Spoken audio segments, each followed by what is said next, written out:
Let's welcome in now Congresswoman-elect Nicole Malliotakis, who represents the great people of Staten Island, New York. She represents the 11th District, that's Staten Island. Great to see you, Congresswoman-elect. So happy to have you with us. Thank you. Appreciate it. All right. So these lockdown orders for Thanksgiving not going over very well. What are you going to be doing for Thanksgiving? Are you going to have a big gathering? Well, I think actually my family, we're at exactly 10, so we're okay. But when you look at what the governor is trying to do, it is really upsetting so many people throughout my district and across the state of New York. When you think about it, Jesus's Last Supper would have been illegal under Governor Cuomo. And I think he's really, this is certainly an overreach by government, and he has no place to dictate how many people you can have at your Thanksgiving table. Well, New York City Councilman Joe Borelli, who's one of our friends here on the show, he said this, quote, "I'll be having more than 10 people at my house for Thanksgiving. Kids will see their grandparents. Cousins will play in the yard. Sis-in-law will bring strawberry rhubarb pie, and turkey will be overcooked." The rhubarb pie, strawberry rhubarb pie sounds delicious. But the point is here, I mean, the New York City police officers have had enough on their plates this year alone. And, to ask New York City police officers or other law enforcement officials around the country to try and enforce these lockdown measures, I think is a recipe for disaster.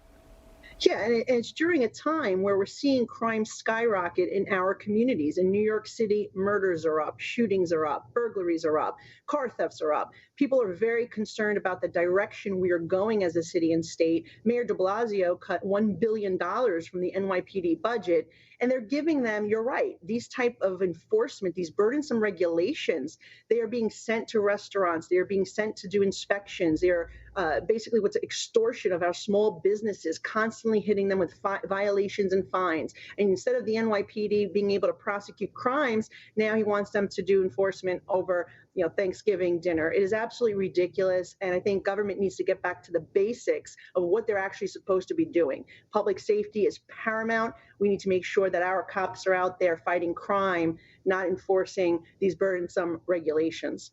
Well, apparently Governor Cuomo thinks he's doing a pretty good job because he's going to receive a $25,000 a year raise. This is the same governor begging the federal government for bailout money.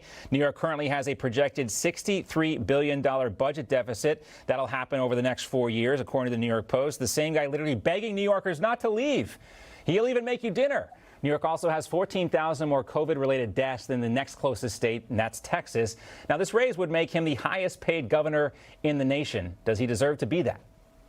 Look, I don't doubt that the governor puts in a tremendous amount of hours doing his work, but certainly this is no time for any type of raise for government officials in the state of New York. As you mentioned, there is a significant deficit. We have many problems with our local economy. Taxpayers are fleeing, so you're going to be losing a tremendous amount of tax revenue. We don't have the tourism that really injects a lot of money into our economy, and our businesses are struggling. So just the revenue from that's not going to be what it was last year. So this is not the time, as you said, with them asking for federal monies to come into the state to offset costs, to be doing this. And New York has incurred a tremendous amount of expense due to COVID, the increased testing, expanding the hospital capacity. All of that comes at a price, and we are in very dire fiscal times right now, and we need to be focused on that. So look, he should donate that money back to the community, to an organization that is helping with COVID relief. But it's not the time, or just not take it at all and keep it in the coffers of the state. Well, he's out on that book tour, so he's got a secondary source of income. I mean, I know a lot of people want to read how successful he was combating COVID-19 in that book. And of course, I'm being a little sarcastic here. But let's talk about something that is great news. You're one of 16 new GOP women that's going to be sitting in Congress for the first time, ready to take on the squad. You guys are going to call yourselves the Freedom Squad. And maybe I think you're lowering yourself a little bit because you got 16. They only have 4. You guys have the numbers. But this is going to be quite a stark contrast with a lot of new voices in Congress, and you're one of them. Congratulations. Well, look, I appreciate that. We don't have a name. We're just people who are being united by our love of America, of freedom, of liberty. We want to preserve the American dream for future generations. But it does turn out that there are a few members in this freshman class that share similar backgrounds. I'm the daughter of a Greek immigrant and a daughter of a Cuban refugee.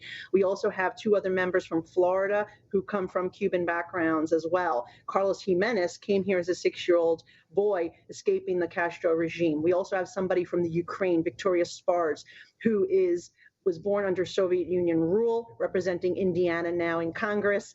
And, we also have two immigrants from Korea as well, whose families fled North Korea to South Korea and then immigrated to the United States. So this is something that is natural, that is an alliance that is forming with individuals who want to preserve our freedoms, want to preserve the American dream for future generations, and want to push back against socialism because we know firsthand what it is like to live in other countries.